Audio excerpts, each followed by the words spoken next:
Well, if it's okay with everyone, I think we'll get started. We do have quite a bit of time in this session. We've got the next 90 minutes together, taking us to lunchtime, at least lunchtime here in Ottawa.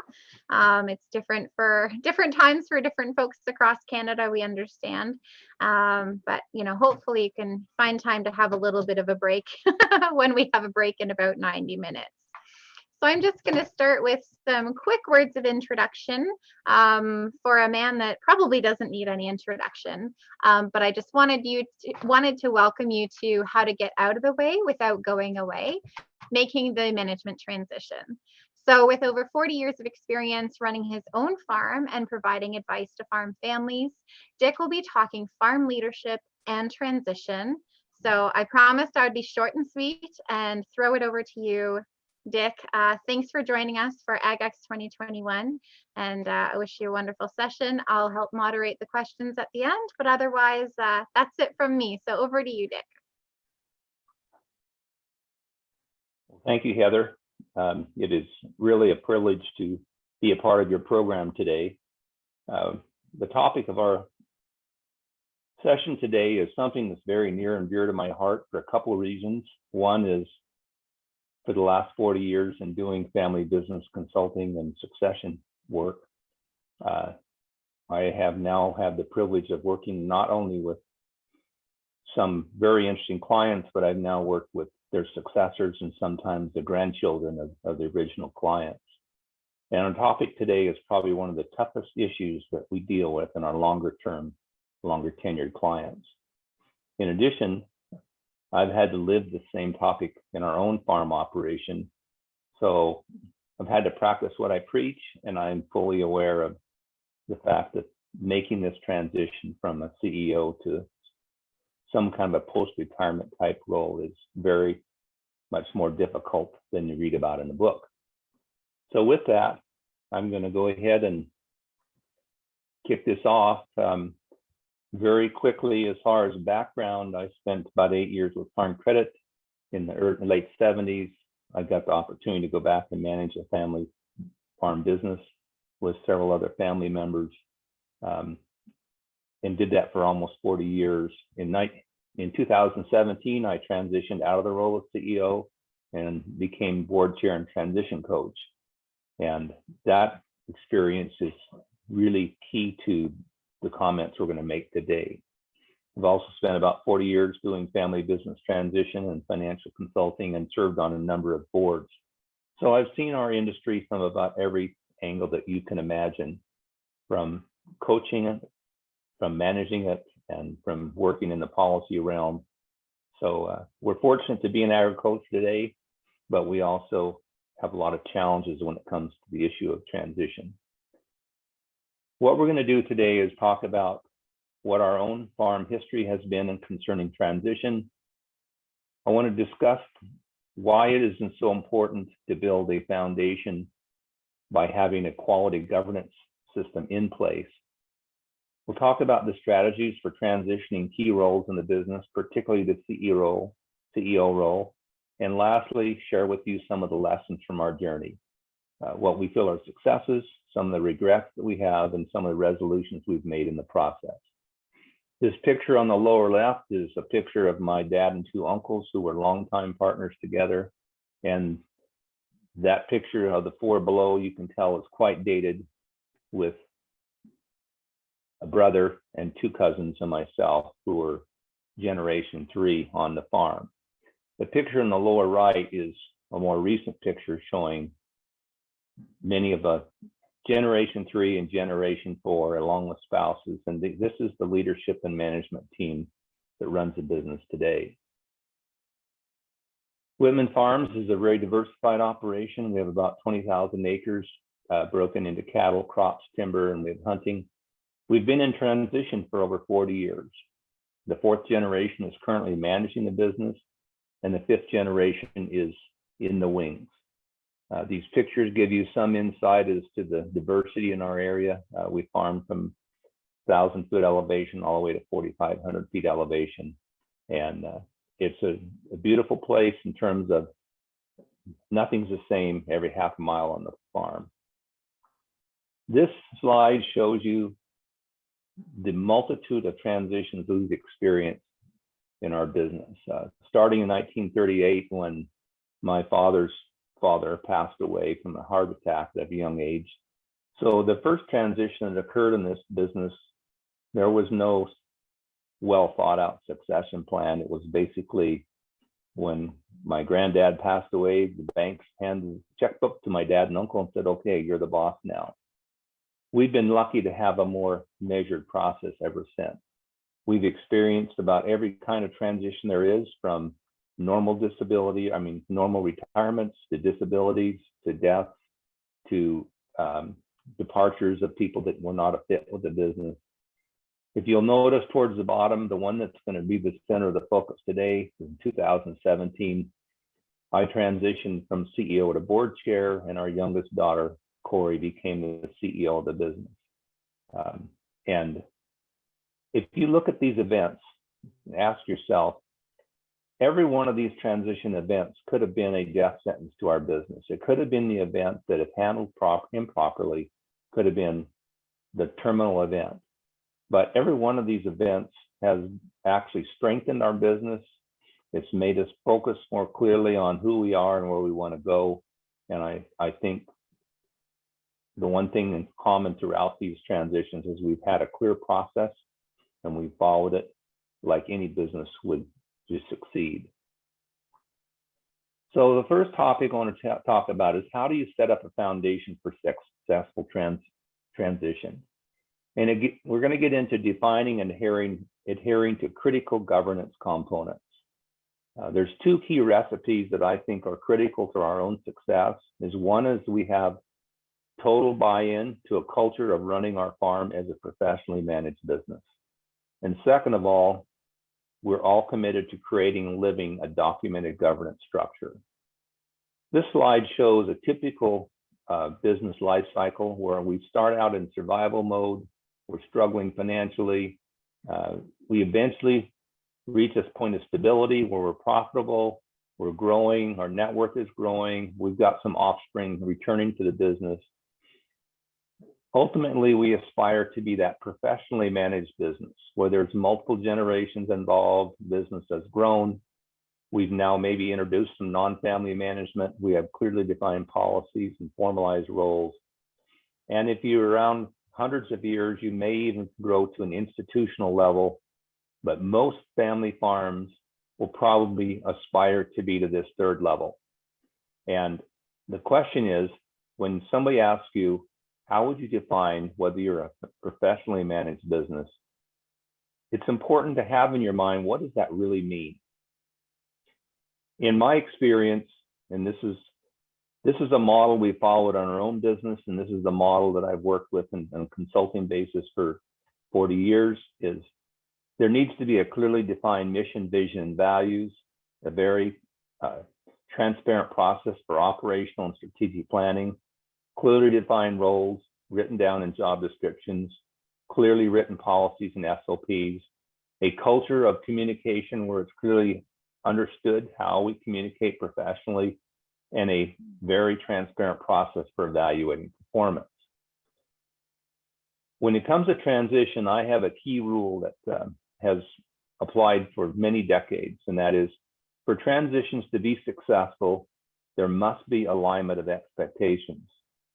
So when it comes to mission, vision, and values, one of the first blocks in that business cycle, it's not enough to think what your mission is or your vision. It needs to be in writing. Having a clearly documented mission, vision, and core values is the key tool to keep alignment of culture. Today, everyone on our team believes that we have the right to set the criteria who gets to be on the bus. And we are a strong subscriber to the principle of merit versus entitlement. And a really quick story, several years ago, we were in close competition with a neighbor for a huge farm expansion opportunity. And the one thing that differentiated us from the other candidate was that we had shared with them our written mission, vision, and core values and a resume of the people on the farm. And they considered both of us good farmers, but they came back and said, but we think you're also a good business or professionally managed business. And that piece of paper was the only thing that differentiated it. And I think sometimes we underestimate the importance of having total team alignment on what does it mean to be a professionally managed business. So our mission and vision are not anything unique. Most people would look at that and say, well, that could fit our operation. But it's written out, it's posted in the office, it's in the shop, it's something we refer to periodically. If we're looking at a new hire, that's the first thing we show them. We want to make sure that they're aligned with our mission, our vision, and our culture. When it comes to policies and standard operating procedures, my basic speech, both internally as well as with clients, is critical issues need to be defined where consensus is important. It needs to be in writing. It should be reviewed periodically, and it should be monitored for compliance. When I came back to the farm in 1980, I think we had a well-run business, but nothing was on paper. Because my dad and uncles had worked together for many years, there was a lot of structure, but it was in their heads. It was not on paper.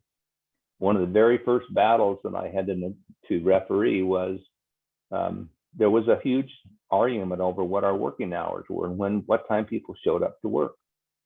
And 4 different people all gave me a different answer. I said, I'm due here. When do we show up? And each one gave me a different answer.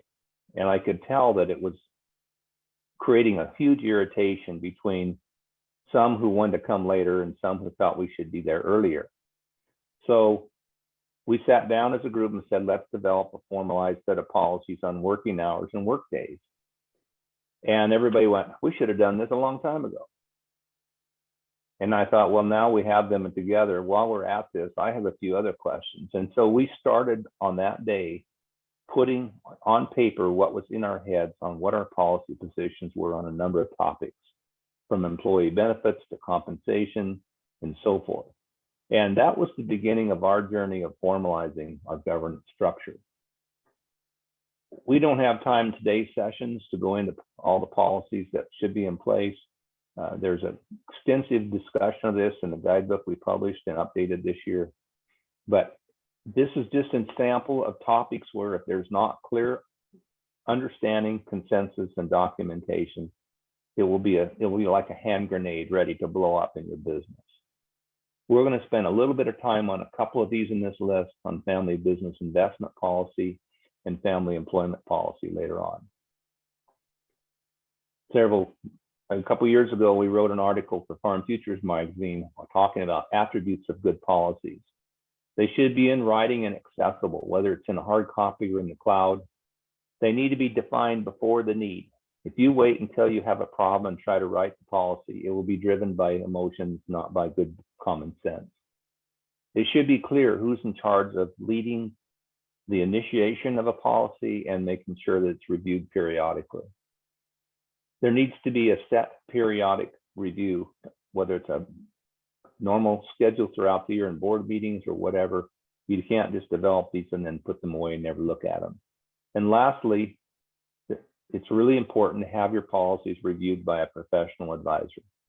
I know a lot of farms who think that they're following all the personnel and HR laws, that they're breaking so many rules that they're not even aware of because no one is reviewing some of their employee policies.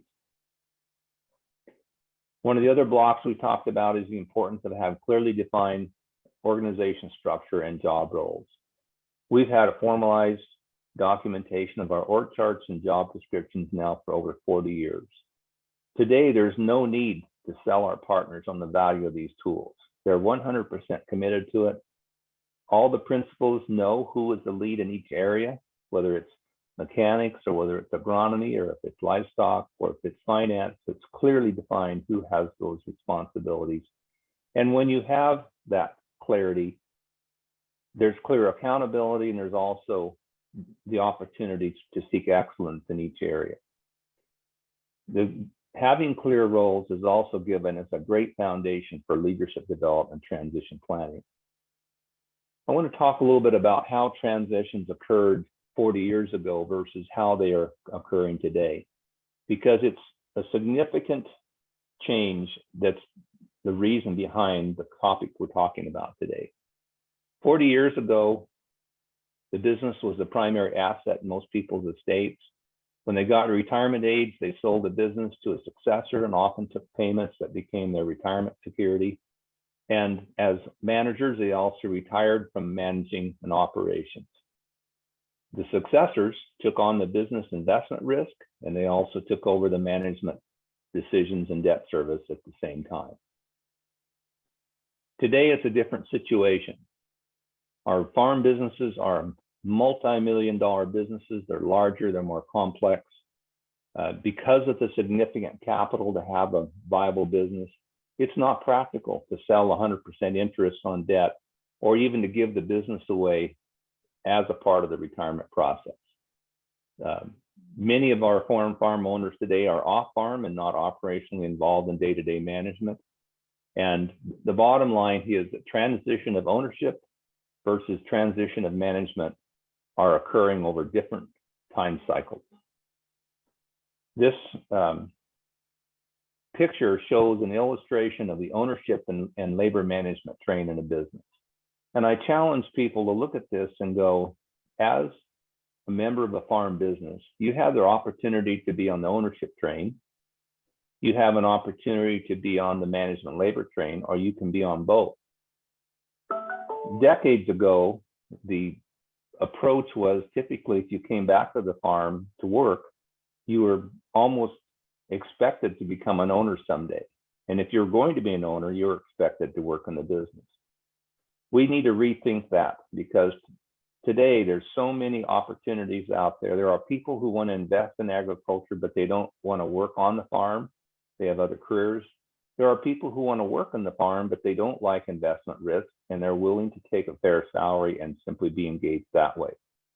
So our transition models have to be able to accommodate all of those options. Those who are owners, those who are labor management only, and those who are on both of those trains. So what are the implications for today's transitions? If you're in the position of thinking about retirement, but you're still a major owner, and it's not likely that you're going to just turn over your ownership at the same time you retire, how do you keep a meaningful role as a retired CEO? And how do you avoid micromanaging your successors? In other words, and this is the title of our presentation today, how do you get out of the way but not go away?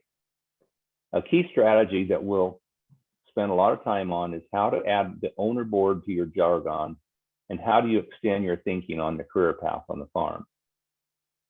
So many people, when I ask them in an audience, what's your career path? They will follow me and say, well, you start as a grunt. And then if you stick around long enough, you might be an assistant manager. And then if the old goat dies off, you might even become boss or CEO. So then I'll ask the audience, then what? And there's usually a long, silent pause. And then I say, then you have to die. And the audience always laughs and they think, well, that's kind of dumb, but that's most people's thinking of the entire career path in farm business. We need to extend our thinking to one more step in this career path, and that's the board chairman or the transition coach. This is a career job that is not a figurehead. This is an important role that can extend the life of your career, also allows you to get out of the way to allow competent leaders who are ready to step into the role of CEO to move into that role while you're still healthy and still want to be engaged. I'm going to take a slight detour and talk about the 3 stages of family business. And as I describe these, I want you to think about where you are in your family business. A stage 1 is an owner-managed business. That might have been grandpa handing off the business to the oldest son or the oldest daughter. And stage 2, at some point in time, maybe 2 or more of the siblings decide, well, we want to continue the business. So now they're working in a sibling partnership. A little more complicated, but still very doable, and a lot of successful businesses managed by sibling partnerships. But what if the next generation come along and they want to get involved, and now we have cousins and we have in-laws and we have aunts and uncle relationships and grandchild relationships? We're now in stage 3, and this is what we call the cousin collaboration. Barely 10% of farm businesses survive into the stage 3, and Sometimes that's by choice, but other times it's simply because they've not managed the governance processes essential to having a sustainable business. I'm going to share with you kind of the evolution of our organization chart from the time we started in 1980. These three brothers, one was the cowboy, one managed the crops, and the other was the service manager. They had clearly defined roles. Two of the cousins were on the farm in the late 70s, working as hired help. They had college educations. They had aspirations of coming into the business as investors. But prior to 1980, none of this was written down. Just everybody knew who the bosses were. There was unique responsibilities and unique respect for each other's roles. This is what we call a co-leader management model, where three unique individuals had equal but different duties and a lot of genuine respect for each other. And they worked together for decades in that role. In 1983, my dad and uncles retired, and the transition of management moved to my brother and a cousin and I with one younger uncle. And now we're getting more complex. And by this time, people were wanting more clarity on what is our org chart going to look like. And one of the issues that we dealt with is that even though I was designated as a general manager, the four people in this picture all represented the ownership group, and we collectively acknowledged that we were the board of directors. This is the group that hires management, sets policy, reviews finances, and is really the ultimate control of the business. Having that in the picture was huge because it took away the threat that myself as CEO was King Kong. I may have been the general manager over this team, but those people collectively were my boss as the board. 17 years later, in 2000, our business had gotten more complex. So we had grown, we expanded operations, we had an advisory board, but the same concept still applied. We have a board, we have a general manager, we had division managers who managed parts of the business, and more people working together, siblings, brothers, and cousins, very critical to have clarity in roles. Today, there are 6 different legal entities involved in our business. I rarely see any farm business that doesn't have 2 to 3 legal entities. And so our board becomes what we call a governing council because it oversees all these entities, but we still have one general manager. Our youngest daughter is the general manager. I'm serving as board chair or transition coach. We have people uniquely in charge of parts of the business. But as you can see, the general concept has not changed on how do we structure our business. So coming back to the role of that board, it's important to not have it just be a figurehead. An owner board must be transparent. It has to be an active part of your governance structure. It must be clearly displayed on your org chart, and its duties must be clearly defined.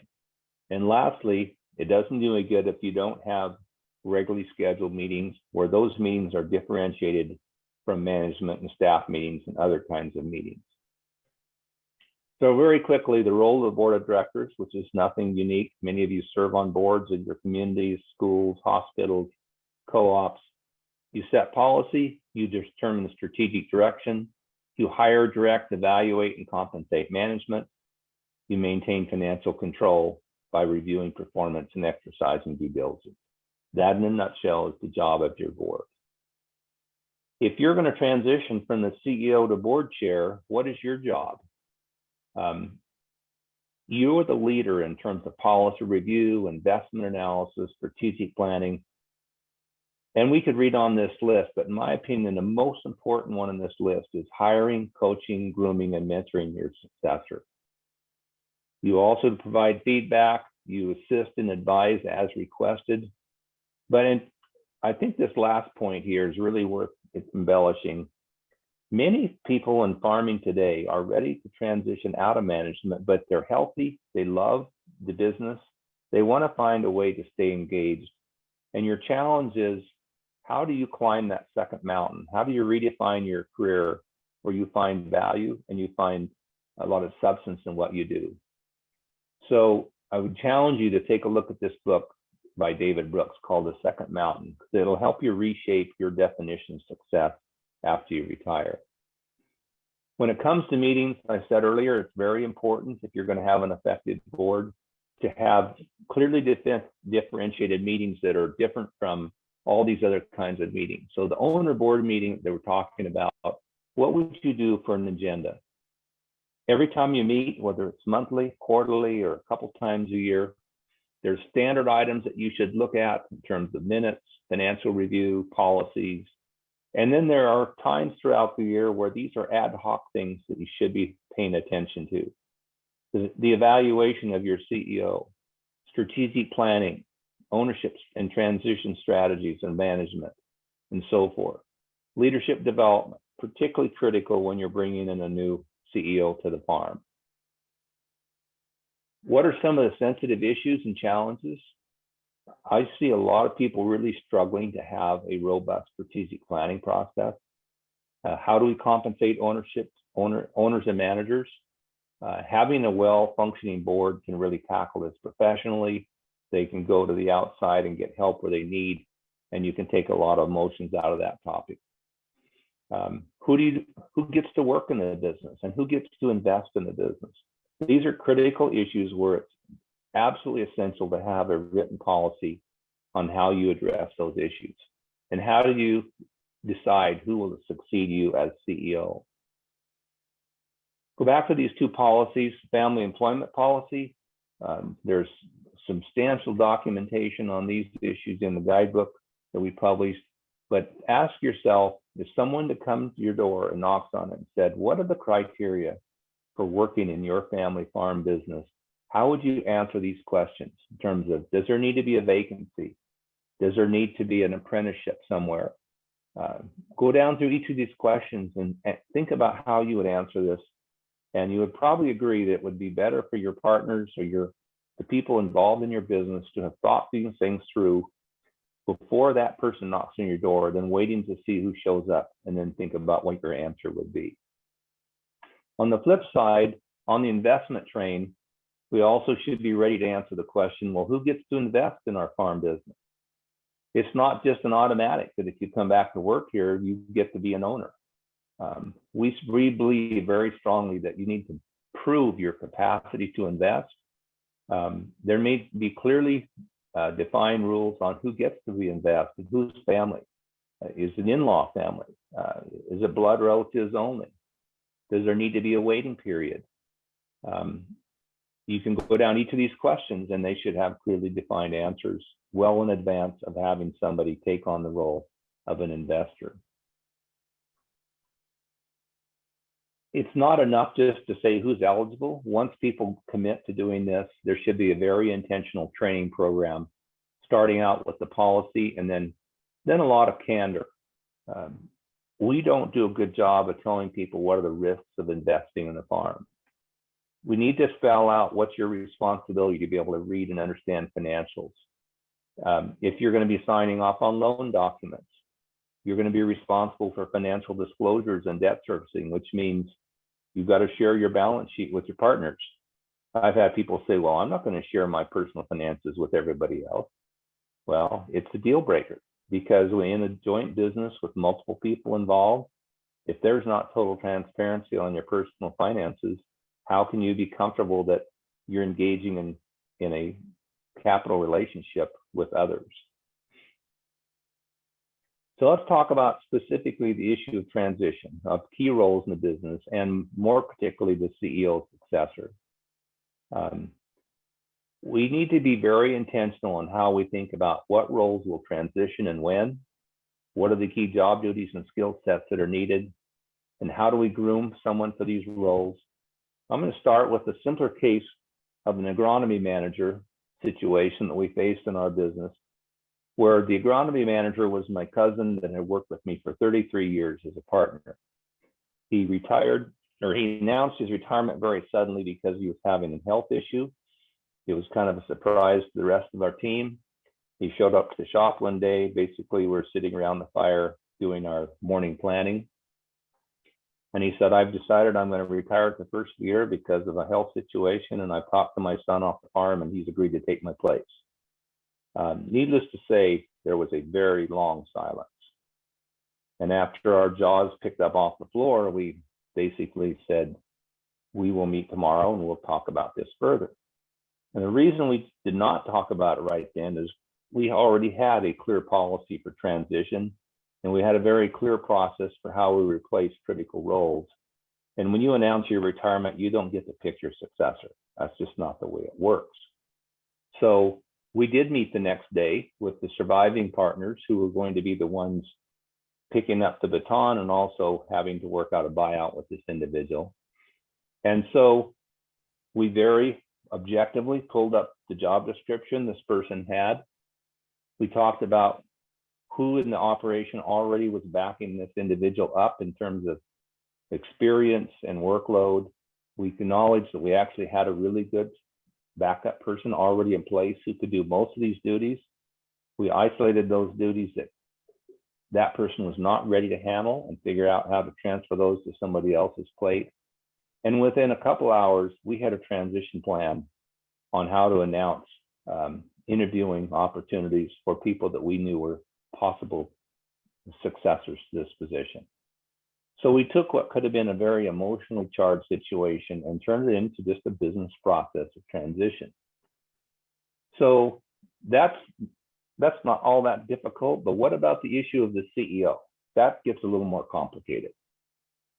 Some of the lessons that we learned that I feel strongly about as I've worked with other clients is that you don't want to rush this decision. It's tempting to push this decision early. In our case, I had felt for years, and so do my partners, that our youngest daughter was the candidate most likely to be successful in that role. And I could have just announced IW, the new CEO, and it would have been technically correct, but it would have been the worst decision in the world. We wanted to give all of our partners an opportunity to demonstrate their strengths, give them all a chance to try out, and make sure that there was mutual respect for the ideal successor in the future. We started with a focus on the job description and the attributes that we were looking for in that role. We set a deadline for 1 year in advance to say, when will we make the decision? We invested in personality style and leadership profile tools. And we put some key discernment questions to the team to get feedback before we made the final decision. When it comes to the job description, most managers or CEOs of a farm business are not just sitting at a desk managing all the time. They almost always have both a manager role and an operational role, whether it's in finance, marketing, or agronomy, or whatever. But the job of managing is critical. When I announced several years ago that I was ready to consider retirement, and I asked my existing partners at the time who would be interested in being considered, I got a resounding not no, hell no, we don't like your job, which wasn't surprising, but it kind of took me back. They basically came back and said, if you're going to retire, you need to recruit somebody that likes doing what you do. And what that told me is that if you look at the top list here, the administrative jobs, you don't want to put somebody in a job of manager who doesn't like organizing, HR, doing the things that are in this list. So that changed our thinking in terms of the next several years of recruiting people out in the wings who could potentially take over the job of management. Some of the key attributes that we're looking for: we are a classic stage 3 business, a cousin collaboration business. Most of our incoming hires are millennials and Z generation people, where they don't want to be bossed. They want a facilitator. They want people who empower them, that won't micromanage their workload. They want people in the leadership that are going to focus on people, resources, information, and technology. They're looking for someone who promotes teamwork, positive thinking, and professionalism. And I think we all agreed that whoever is in a role of CEO has to be willing to be accountable to a board of directors, which means when you become the manager or CEO, you don't get to be King Kong. You're not the ultimate dictator. You're always answering to an accountability group called your board of directors. There's some key tools that I think are really critical to use We're a strong believer in doing things like DISC and Colby or strengths finders to help define people's communication and leadership tools or skills.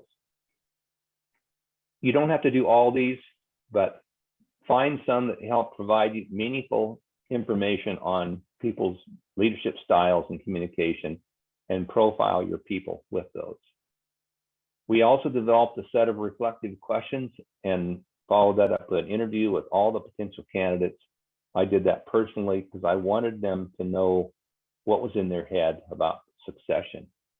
And then we looked at the process of refining job descriptions. So let's take a real quick look at communication tools.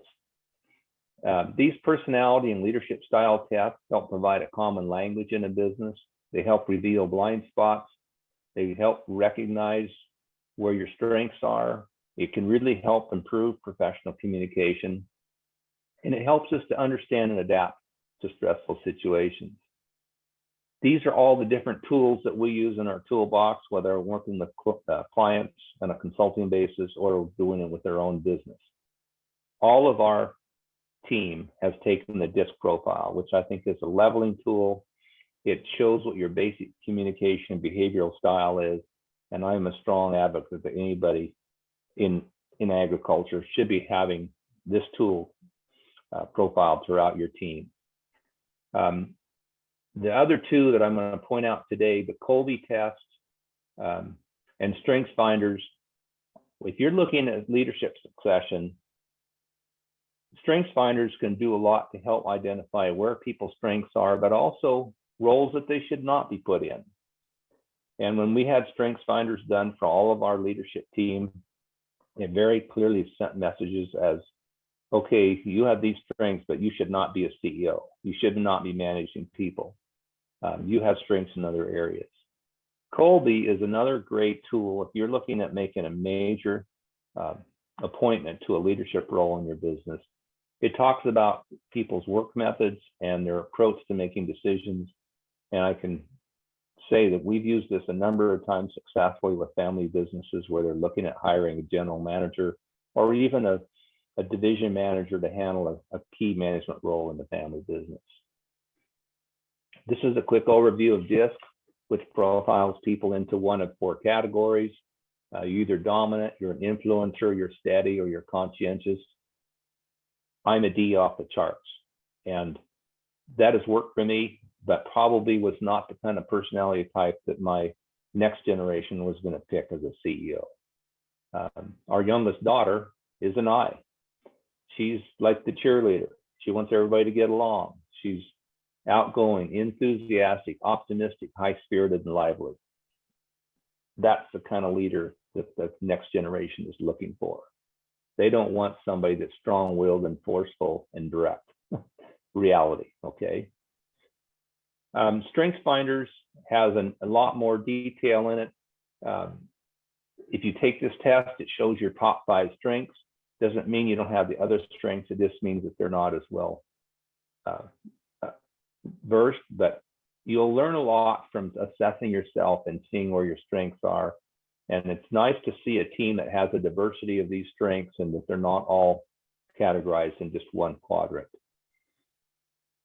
This is something that we tried as an experiment, and I would strongly advocate that you do this before you pick a new CEO, is set up some key questions for everyone to think about and reflect. And so every one of our candidates who was considering being in a position of the CEO said, what are my long-term goals? How do you feel about how we're progressing towards those goals? What are your strengths? What do we need to do to more empower you to do your job? What are you looking for in a leadership structure as the current CEO transitions out of the role? In other words, if I'm not here anymore, what do you want in the new successor to feel like you're going to be in a good place to work? How do we improve communications and teamwork? What frustrations do you have? And what suggestions do you have for the next steps in transition? When we got the answers to these questions and I sat down one-on-one with people in an interview setting, I got some great feedback, and I got a lot of affirmation of what I thought was going to be the answer, but I didn't want to assume. I wanted to hear it direct from people. So what are some of the lessons we learned in this transition process? It's important to empower your new leaders, and you start by defining the role of the board chair. If you're going to transition out of being the CEO and you're going to become the board chair or transition coach, what does that job mean? We actually wrote a very intentional job description that defined what are the duties and responsibilities that I will be doing as a CEO. But there were also a number of operating responsibilities that the next CEO was not ready to take on, and said, you know, for some time, you're going to still be in charge of these other duties. And so the lesson here is that management transition doesn't have to be all or none, 100%. It can be done in degrees. But notice that I completely divested of the core management responsibilities, and my role shifted into chairman of the board type role, and then some technical areas that I had a background that no one else wanted to take over yet, like overseeing the login operations. That was always my thing, and so I continued to do that after I transitioned. So I'm going to give you a little background on this picture. I did not create this picture. Several years ago, my daughter here on the right, who's now the CEO, and I had to co-present a topic similar to what we're talking about today, making the transition to CEO. And so she put this slide together with these captions that capture what people are really thinking. So I'm now retired. I'm the new board chairman, but I still come to the shop, and I'm showing up. I'm ready to help. Okay. Don't want to be boss or anything. I'm just there to help. But what are other people thinking? He goes, wait, isn't he retired? There he goes, being boss again. I wish he'd just let us do our jobs. He just can't let go, can he? If you think about your business, whether you're the current CEO or whether you're the people in the wings looking at it, how many of you can identify with this picture? Corey got a huge giggle out of putting this together, and I had a huge reality check, because I know people are sometimes thinking that, but I never thought about it in depth, that you really have to be sensitive about what your appearance showing up to work like everybody else, when all of a sudden you're no longer the CEO. Are you really perceived as no longer the CEO? Are you perceived as, oh, he's not really gone, he's back here to tell us what to do? So I would hope that you can think about this picture and put your own faces and people in this picture and say, how will the people react when we go through a major management transition? So now it's time to share some of my sins. And I say this because I've seen it on other operations, and it's easy to see when it's a neighbor operation or a client, but when you're doing it yourself, it's much harder to accept the fact that this transition is not easy. Probably one of the biggest challenges that I had was being impatient with the successors' approach and timetable. For example, we had an employee that, in my opinion, was simply not competent. And there was general consensus on our management team that this employee needed to be cut loose, but they wouldn't fire them. And the more they didn't fire them, the more frustrated I got, where I started stepping over the line and making it clear this individual needed to go. That wasn't my job. And so it was a line I should not step over. When it comes to managing harvest crew assignments and priorities, after you've done this for decades, you get good at it. And you just subconsciously know how everything needs to move. And when you show up and you see things that are being inefficient, or somebody didn't plan ahead and have a piece of equipment stage where it needs to be, you think you're just helping by saying, well, what about moving this piece of equipment over here? Have you gotten this thing ready to go? You're now micromanaging. And sometimes it's hard to bite your tongue, but you need to wait for somebody else to figure out that those jobs need to get done. And if it doesn't get done as quickly as you might have done it or as efficiently, what is the ultimate cost of the business? Is it catastrophic, or is it simply not the way you would have done it? Another area that's really tough is We have very strict policies about how people put capital in, and also the capital they have to leave in the business to maintain their share of capital. Sometimes people have needs where they go beyond the levels that they're supposed to maintain in the business. So being patient to let people work those things through, not on your timetable, but their own, are part of the challenges of this job transition. Here's a few things that we can all learn from.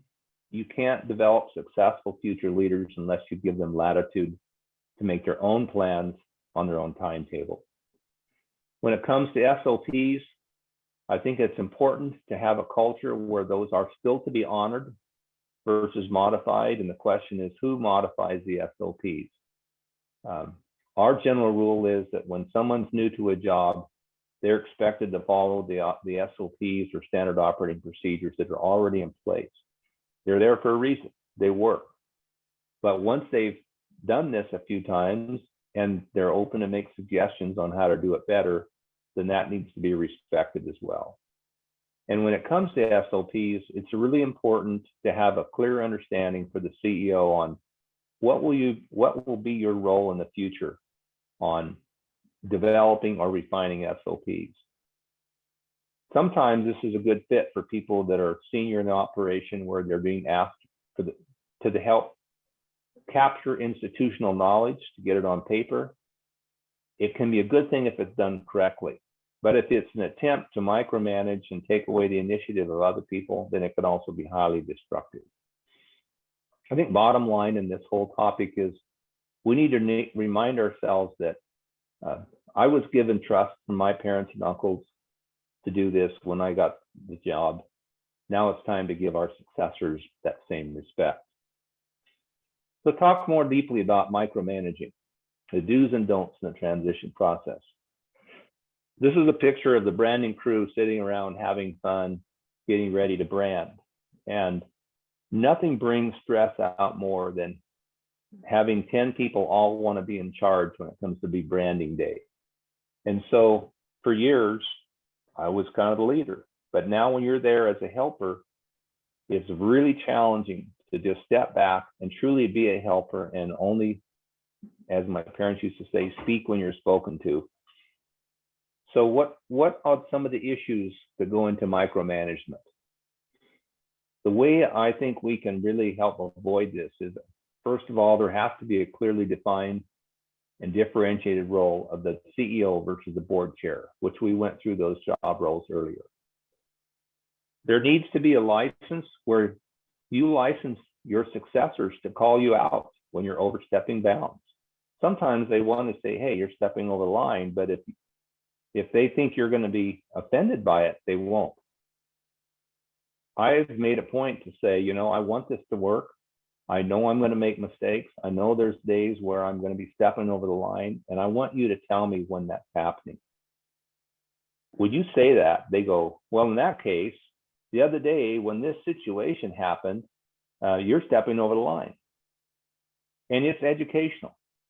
When we're so used to being in charge, it's really hard to always be sensitive at times when, even when you think you're helping, you're actually stepping over the line. This next one's really critical. If you're going to be the mentor and transition coach, you need to make time to do it well. And I can honestly say, once you shed the job of being the boss, your mind starts going to other priorities. And unless you consciously make time and schedule time, and your successor doesn't let you know when they need help, good mentoring time does not take place. Another item is you want to schedule evaluations on how the transition is processed. Set up a weekly or a monthly or set down session where you're strictly talking about how is this transition working? What are the challenges? What are the behaviors we need to change? And lastly, there are a lot of peers out there, people that you respect that are going through this. Try to join in a peer group or tap other business coaches that are going through this, because you'll find out you're not alone in some of the challenges that you're going through.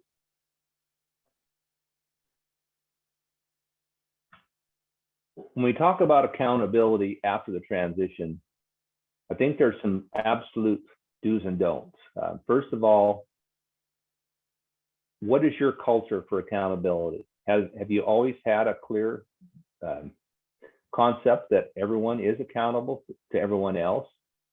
It was not always that way in our business, and we have weeded out those people who did not believe in accountability, that thought they could just go native. They didn't have to be professional. They could be dictatorial. They could have a bad attitude. They could have anger management issues, and they felt other people were required to tolerate it. That's not our culture. So make sure that it's very transparent in your business of what is the culture for feedback. My challenge as a board chairman on this second item is it's not my job to supervise or evaluate line managers, but I would like to be asked how the process is working and to be able to give some feedback on the kind of results we're getting. And if you're asked and you feel like your input is welcome, then you'll be candid. A key role that a board chair can play is kind of a process improvement advisor if it's approached in the right way. And accountability needs to flow both ways. When you see something that's happening with the CEO is hurting their effectiveness, they need to give you license to give them feedback without being overly offended by it. And the last point is, when it comes to evaluations, the CEO gets evaluated a lot different from other employees. In their role, they need to be evaluated both on the process of managing people as well as the results of the business. And I've always been a believer that good process will ultimately reflect in long-term good results. So as board chair, it's your responsibility to not only schedule, but to facilitate the whole board of owners' role in evaluating that CEO. It should not be a single person doing this. All the owners that are shareholders in your operation should be a party to that evaluation process, and it should be scheduled at least annually and done in a very formalized fashion. Here are a few other challenges just to kind of go through. We need to always seek to be professional. After the baton is passed, help manage the successor's feeling of inadequacy. I know there's times where our daughter would just say, I just don't know anything and I just can't do this job. We need to help them feel like you don't have to be an expert on day one, but that's why you have a backup there to provide that depth of background and institutional knowledge, and that you don't transition more responsibilities than they're ready to take on. The key one, the third item here, maintain boundaries. Don't share office space after you've changed roles. Get out of the office. Out of sight, out of mind is critical. If you need to move the company office to a neutral location, don't keep it in your house or in an office that you use to control. And the last is make sure you're budgeting quality time for mentoring discussions. These are some of the resolutions that we have, I think, come to live by in the transition process. Communication is everything. We want to make sure that everyone understands and on board with what the defined roles are and accountability structures. When boundaries are crossed, we need authority to call each other out, but we do it in a professional fashion. And I think this last one is absolutely critical. This is not a perfect science, and it's something we don't get a lot of practice in. You do it one time in your life, and most farm CEOs that I know of are scared to death of this because they're afraid they're going to do it wrong. If we approach this with the idea that we need to give each other a lot of grace, we're going to make some mistakes, but those mistakes are not done with the intention of doing ill. They're done with our best interest in mind of how to make the transition work. And the situation is new for everyone. So if we agree up front, we're going to give each other grace. Sometimes biting your tongue before you lash out to somebody can win a lot of success in the long term. This whole topic is something that I think is grossly underapplied in agriculture. the concept of thinking professionally about the transition of CEO to board chair, and the concept of actually making your board function in your business a really transparent part of your governance structure. There are numerous resources, and I've shared with you a list here of some of the best books and reads on this topic. I would challenge you to get all these books, read through them, and ask how these principles apply to your business. And they'll back up a lot of the concepts that we've shared in today's discussion. I'm bullish about our future. I'm excited that we have fourth generation running this business, and we have fifth generation that's actually looking forward to the idea of working in the business and maybe being an owner someday. We are so blessed to be able to play in an industry where we have crops and cattle and timber and hunting and a lot of fun things to do where there's no boredom. But it's fun to be able to be in business with your family, where we are a family in business together with the emphasis on business. And if we are committed to running this business professionally, we can make transitions to the CEO to a board chair work. Does it mean there aren't going to be challenges?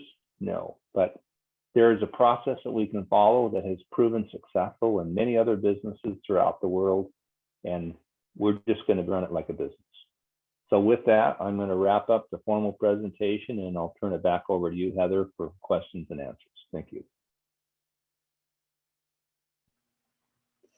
Wonderful. Thanks so much, Dick. That was a great presentation. I was looking at the slide count and I'm like, only you could do, 62 slides, just like bingo, bango, bongo. That's incredible. If you want to, Dick, you can stop sharing your screen and then we can kind of see you in big picture and read your facial expressions as we ask some questions. So I certainly just wanted to note that, I really appreciate the comments around, when we talk about the management. Oh, sorry. He was just asked me to share my video. I was like, no, I want to stay incognito, but here I am.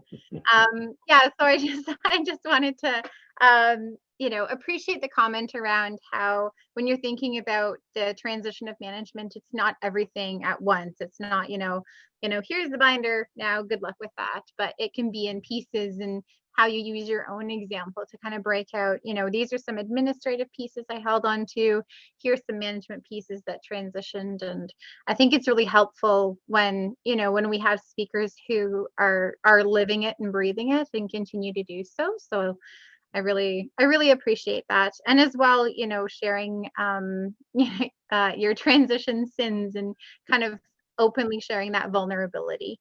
I just want to say thank you for that as well. So our first question comes from Tom Phillips. He's in the UK, and he asks, how would you set up an advisory group and what is their role? Okay, great question. Advisory boards have really come into popularity in the last couple decades because most family businesses are closely held, and they're hesitant to put somebody on their board who would take the financial risk as a director without having any ownership role. But the alternative to this is to create an advisory board where you're looking to bring that professional, independent set of oversight to your business. So people's first knee-jerk reaction is, well, I'll put my accountant and my attorney and my lawyer and my banker on my board. And I go, no, those people are already providing you services and selling their time. So you need to define more critically, what are you looking for? You're looking for somebody who will strategically challenge you as a business, who will help break up what I call the hermetic seal of a family-owned business. So it may be your pastor. It might be, for example, your insurance agent who's not on the board because he's selling you insurance. He's on your board because he's a third generation owner of a family business, and he gets the challenges you're dealing with. So if you think critically about what can do the most, if you're a relatively young leadership team, and let's say you lost your CEO to a death, you might consider putting your uncle, who's a neighbor down the road, who can bring that maturity, provide that void of institutional knowledge that was gone with your parent. There are no specific attributes, but if you read through some of these board resources, there are a lot of good guidance in terms of the criteria you look for and who you want for a board member. I will tell you that once you've had an advisory board, you will probably think about longer term, I need to put people who are non-owners on my official owner board. Some of my most tenured clients have a majority of their board, non-family, non-owner, sitting on their board where they have the authority to hire and fire a CEO. Now, for some of you, that may be scary, but that is really when you've arrived at having a really good accountability structure. That's great. Thanks, Dick. For sure, that I think that makes a lot of sense, and especially, oftentimes we're asked, are farms different from any other business, any other small medium enterprise, and we often, say, yeah, farms are unique, and the closest, business they would come to is another family business, not necessarily agriculture, but it's really the family element that ties these groups together. So bringing in someone else who's struggling with the challenges, but also experiencing the wonders of working with family makes a lot of sense. Great. Our next question comes from Navteej Baines, who says, currently in the process of transitioning and current CEO doesn't want to let go of anything and doesn't want to take suggestions or feedback. How do I break down this barrier? Well, my current answer is you quit, but I know that's not acceptable. It's really hard when you have situations where the CEO thinks that they are guaranteed that job for life. And I've had people who are in their 70s still working for a CEO who's 90, and they're complaining that they're never ready to let go. And I feel very, very sorry for them, because a couple things. One is the CEO has defined their success as being boss. And if they've never defined their success as being something different, then you can't blame them for not letting go of the wheel. So the first thing is I think, let's don't wait till they're 90. Let's talk about it in the 60s when the incoming potential candidates are truly interested in managing and they can see that they could do the job, but they need to give the current CEO a vision of what life could be when they're not.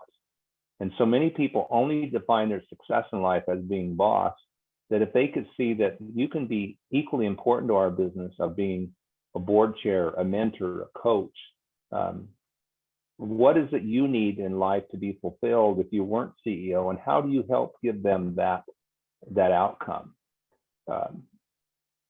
The old principle of Stephen Covey is seek first to understand before seeking to be understood. Too many times it's just I want to be boss, and you're in the way, instead of saying, what do you want after you're not CEO? What do you want that would make you happy? How do we help you achieve that? Because we think that a timely succession would be healthy for the business, and it would be good for your life personally. It's a marketing and it's an education job. I was wondering, just as a follow-up question, I'll take the liberty, but I was going to ask you after your presentation, and it fits well here, is, as the current generation, how do you know when it's time to start having that transition conversation? Or because, you hear stories of, kind of when the kids are like, okay, come on, we got to move on this thing. But, from a proactive standpoint, and as a leader, and I think, as you said, demonstrating excellence through your leadership and management abilities, as the current generation, how do you know when it's time to start talking about management transition? That's a great question. Outside of agriculture, it's been long stated that rarely do you see a CEO in job more than 10 to 15 years.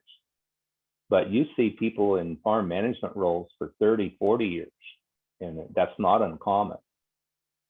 So I think if you examine the job description of a CEO and you look at the key role they play in planning, in organizing, in staffing, in doing financial review, when you start losing interest in that, and people are saying, we don't have enough proactive leadership here in terms of planning.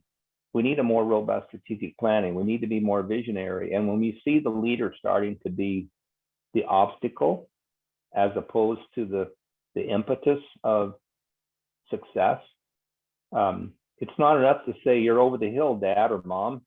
It's more important to have, as my daughter says with our grandchild, use your words. You need to find the right words. And the words have to be business terms that mean something. And so if in fact the kids are already involved in some ownership role and there's the creation of a functioning board of directors, that board should be giving evaluation feedback to the CEO. And it should start cluing the CEO in, you know, you've lost interest in this job. You're more interested in playing, taking vacations. You're more interested in board leadership on commodity groups and so forth. And we're not getting the leadership we need out of you for this business to be sustainable long term. That's harsh maybe, but maybe you turn around and say, you know, ask the question and say, are you enjoying what you're doing? Would you be happier being on more boards and being involved in a mentoring role and shedding some of these duties? We see a lot of stress where you used to like planning, but you don't like planning. There's always more tactful ways of saying things, but I think this is a question that needs to be asked more often, and it's not because people are fearful of offending the previous generation leadership, whether it's mom or dad or an uncle or whoever or grandpa.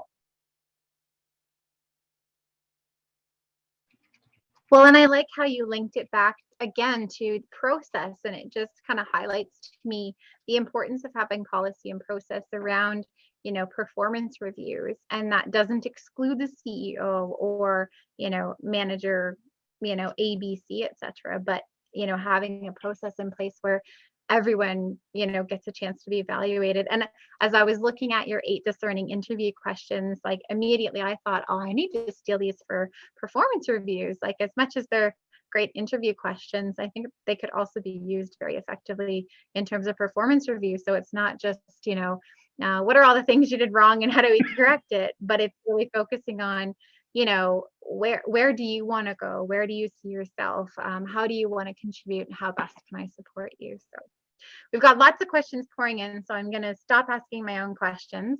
Our next question comes from Henry Voss, and he says, Dick, you mentioned transparency, respect, grace, openness. How does one build these values in people who appear to be rather closed in their communication?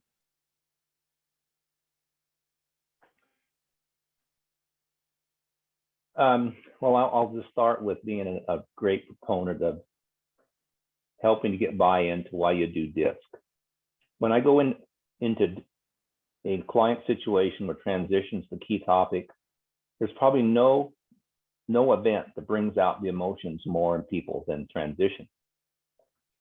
And when you go into a meeting situation, you have people that are just totally free with talking, and you have other people that clam up and they won't say a word unless you just take a crowbar and get it out of them.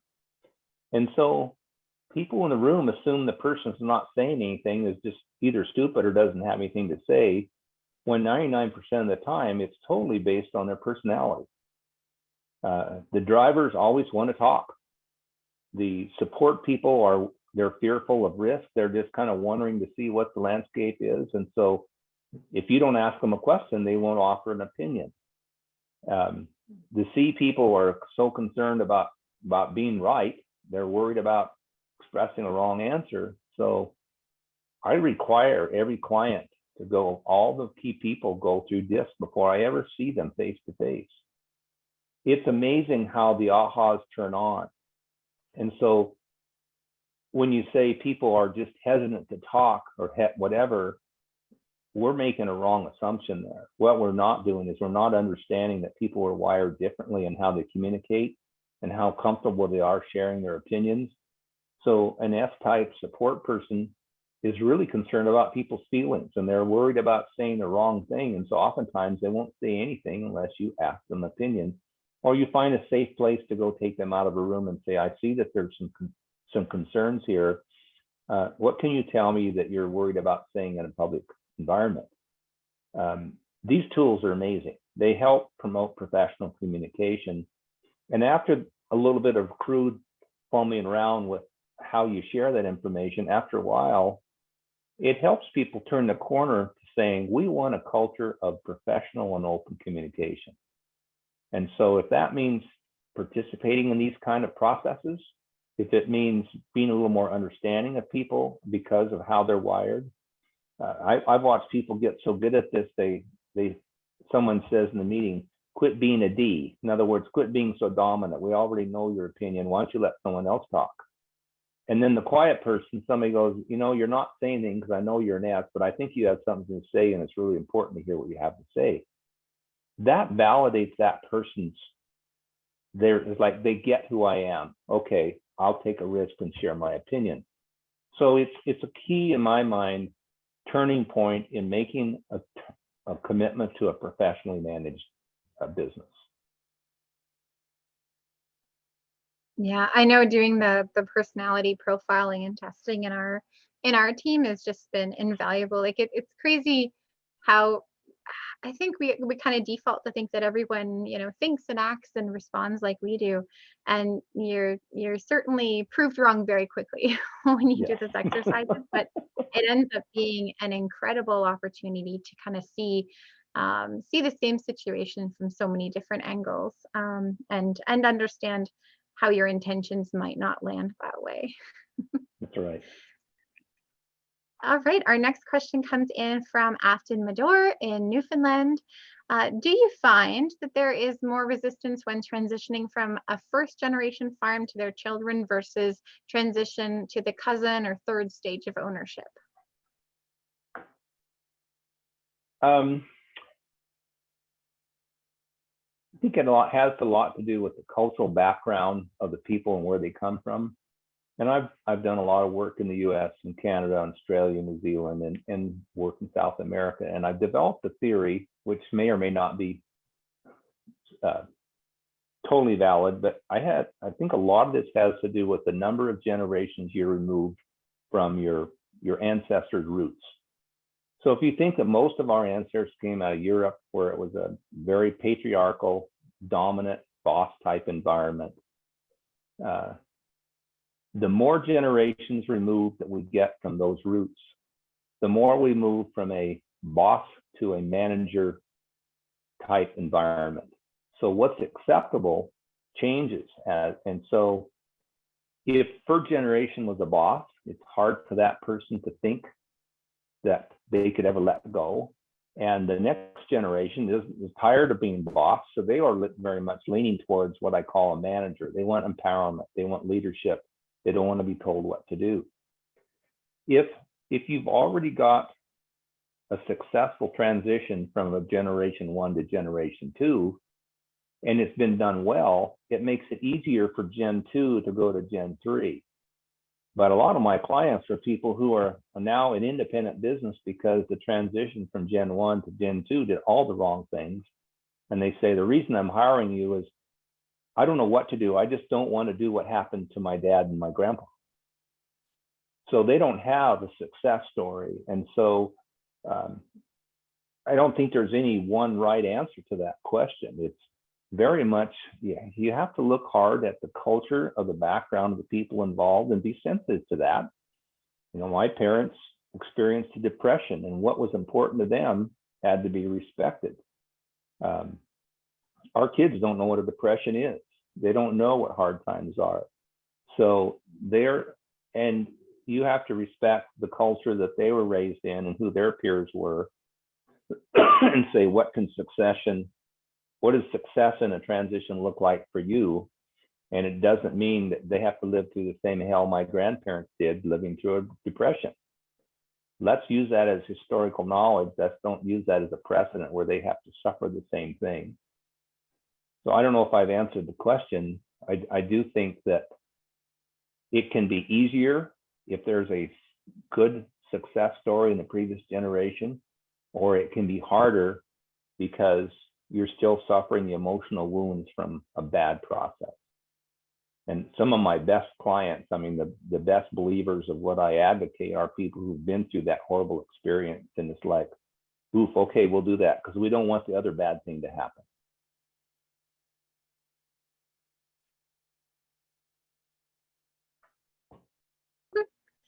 Our next question comes from Joel Hughes.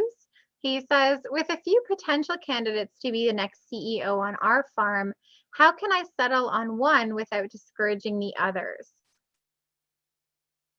I love that question. If that's life, you know, competition is fair.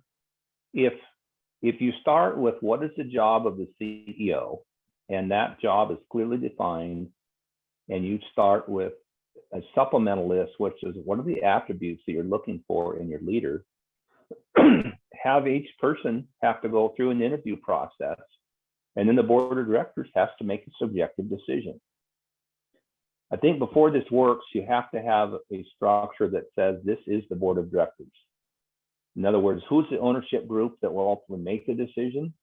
And that group has to agree on how they will arrive at a decision, what the job description will be, and what the attributes will be. And then if you combine that with things like strengths finders and Colby, you'd be amazed at what comes out of that detail. Oftentimes, it's not the oldest, it's not male, it may be an in-law. I think the answer will rise to the surface if you follow a good process. And sometimes you have people that have a lot of personal aspirations. I mean, I had a client years ago where there were 6 siblings involved, and the oldest sister thought that she should be boss because she was unemployed and she was really bright. And there was a vacancy, her dad had died in an accident, and she was not employed, and she thought she should be boss. So I asked her to write down what the job of the CEO was and what the attributes would be of the ideal CEO. And she did. And when she got done, she looked at me and her face turned white. She goes, "That's not me, is it?" And I said, "Not in a million years." And it turned out they hired another sister in the operation to be CEO because it was clear once they defined the job and they defined the attributes that there was someone who actually fit that role very beautifully. And the importance as well of getting ahead of that, right? Like the worst thing is to try and create policy or rules when you're in the midst of a bit of a kerfuffle. So, you know, thinking in advance, like you said, taking that proactive approach to, okay, you know, someday someone else is going to need to run this thing. So let's think about what do they need in terms of qualifications, experience, but also, you know, attitudes, perspectives, values, things like that. So it kind of reiterates that point as well. It's much easier to deal with things when you've thought about it before, you know, you're in a stressful situation or you're up against the clock. Well, 2 key things that we talked about in the session. One is don't do that right too soon. If you set a year in advance for people to think about it, it says, okay, I've set a time. It's going to happen, but you give them time to prove themselves. And those 8 discernment questions were very powerful. I mean, what if you had an older male in the group who kind of thought, well, I'm the oldest and I'm male, and traditionally the boss on the farm's been male. Why would I not want that job? And in the process of answering those discernment questions, that individual is able to tell me, when I think through these questions, I wouldn't be a good boss. But the fact that you're expressing concern of how that person would view this kind of lets them down easy. And I think that's an important thing, is they have to all think like they're given consideration, even though in your mind, there may be only 1 or 2 out of 6 or 7 that are even viable candidates. And having, like you said, that transparent process. Yes. Great. We've got a couple comments that have come in, so I'm just going to read them. If you have some comments in addition, Dick, you're welcome to make them. So Bruce Warkinson says, thanks so much for sharing your experiences. Too often, younger generations just want to take over and put the older generation out to pasture, as it were. With an advisory board, it helps keep the valuable organizational wisdom that has been learned over the years. And I like my kind of first reaction is, I think that's, very true that, corporate history and wisdom is important. But so is being, open to change and doing things differently. And as you were talking about your transition sins, just because it might not be the way you would do it or the timelines you would use, sometimes, I guess my question would be around that.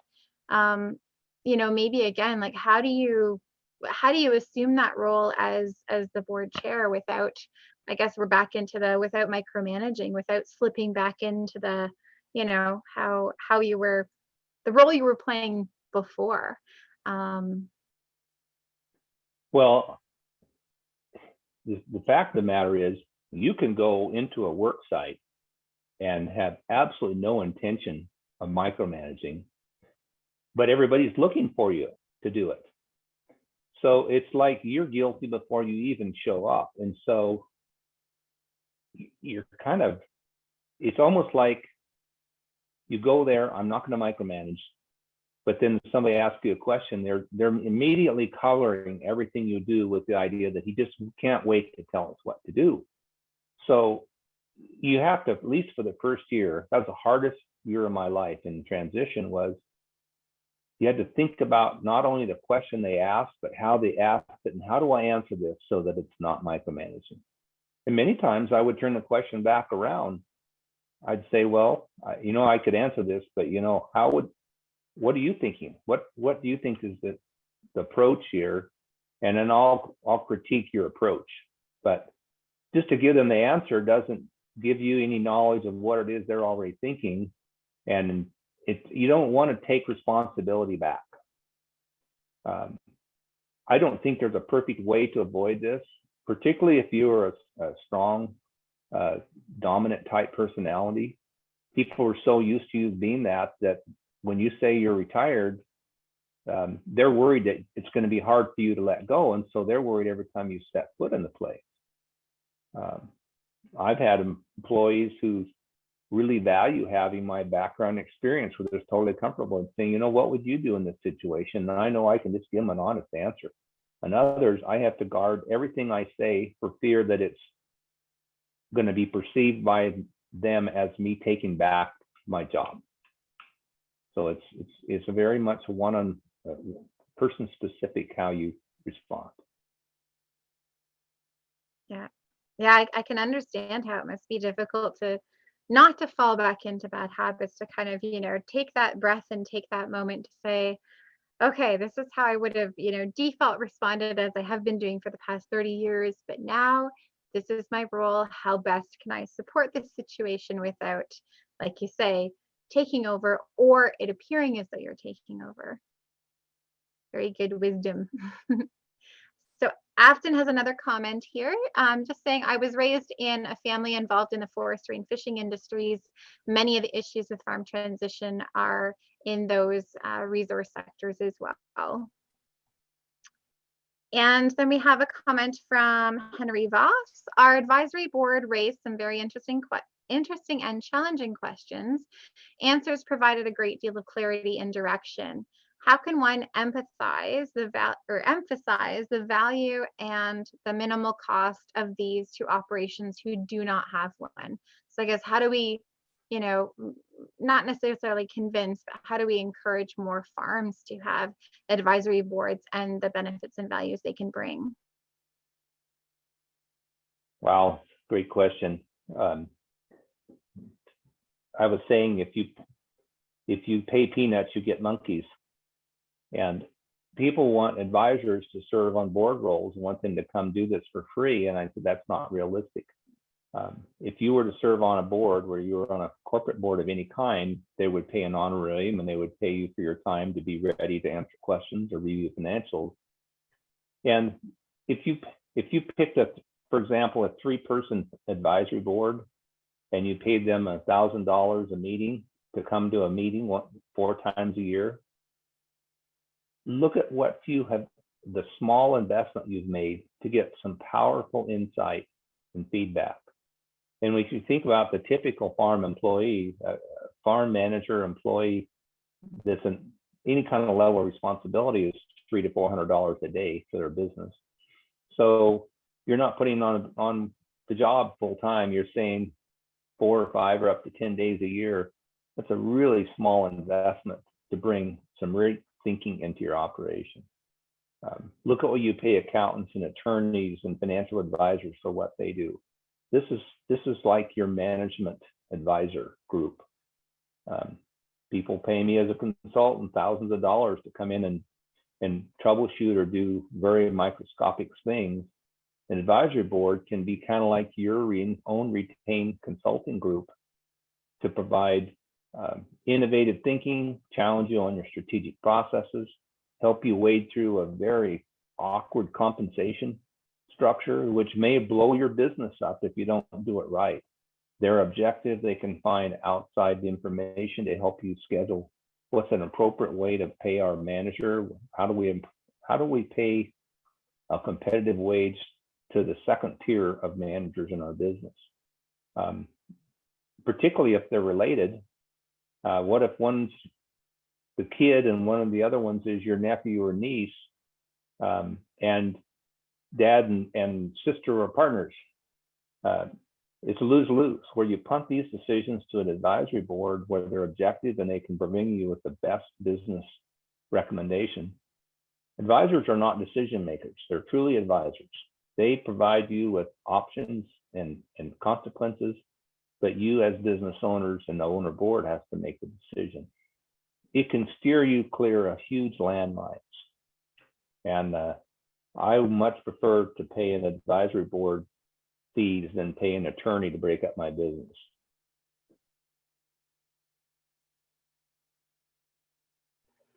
Thanks so much. Again, you always end with these sound clips that are just awesome. I want to like steal that one and steal that one and steal that one and repeat it. So we're getting lots of good comments in the chat, Dick. Lots of, thank yous for today, and people identifying with a lot of the things and everything that you spoke about. Yeah, steer clear of landmines, etc. So with that, I think, it's noon here in Ottawa at least, so I think it's time to wrap up today's session. So I just want to thank everyone for joining us and for your contributions, and especially thanks to Dick Wittman. We've had an awesome time working together, especially over the past year, revising your guidebook for farm managers, which I've put the link in the chat as well, so people can, download the digital copy or order the hard copy. But it's a great resource. And we'll with that, we'll thank you very much, Dick, and we hope to see you very soon. And right now it's time for a lunch break wherever you are. It is time for lunch here at least. And so we'll come back at 1 p.m.